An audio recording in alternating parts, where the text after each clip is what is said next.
ഇവക്കിത് എന്തിന്റെ സൂക്കേടാടാ? നാരായണേട്ടന്റെ മോളായിപ്പോയി. അല്ലെങ്കിൽ ഞാൻ കാണുമ്പോഴൊക്കെ എന്നോട് ചോദിക്കും ചന്ദ്രേട്ടന്റെ കാര്യം.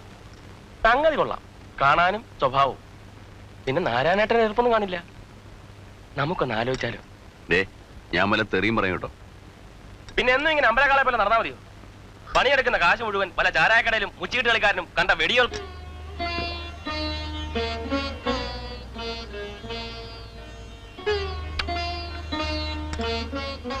വീട്ടിൽ ചെല്ലുമ്പോഴൊക്കെ രമണി എന്നോട് ചോദിക്കും, ചന്ദ്രേട്ടനും വേണ്ടേ നമ്മളെപ്പോലൊരു വീടും ജീവിതവും എന്നൊക്കെ. ഇനി ചന്ദ്രേട്ടൻ വീട്ടിൽ വരുമ്പോ പറഞ്ഞ് സമ്മതിപ്പിക്കുമെന്ന് പറഞ്ഞിരിക്കുക അവള്. തുടങ്ങി രമണിയും വീടും കൂടും. നിനക്കൊന്നും മിണ്ടായിരിക്കണം. ഇനിയിപ്പോ എന്താ വേണ്ടേ? ചന്ദ്രേട്ടൻ ഒരു കുടുംബമായിട്ട് കഴിഞ്ഞു നോക്ക്, അപ്പോഴേ എന്റെ സുഖം അറിയും. എന്റെ തടി ഇവിടെ ആണെങ്കിലും പ്രാണൻ അവളുടെ അടുത്താ. വയസ്സാകുമ്പോഴേ ഈ തടിയും ചുണയൊക്കെ അങ്ങ് മാറും. ആരാ ഇത്തിരി വെള്ളം ചൂടാക്കി തരാനുണ്ടാവുക? അതിന് വയസ്സായെങ്കിലല്ലേ. പിന്നെ ചന്ദ്രു ആർക്കും ഒരു ഭാരവുമില്ല. ആരുടെയെങ്കിലും സഹായം ഇല്ലാതെ ജീവിക്കാൻ പറ്റാത്ത ഗതി വന്നാൽ അന്ന് അവസാനിപ്പിക്കും. പിന്നെ വലിച്ചു വാരി കുഴിയിലിട്ട് മൂടണം. അതിനുള്ള മണ്ണെനിക്കുണ്ട്. പിന്നെന്താ?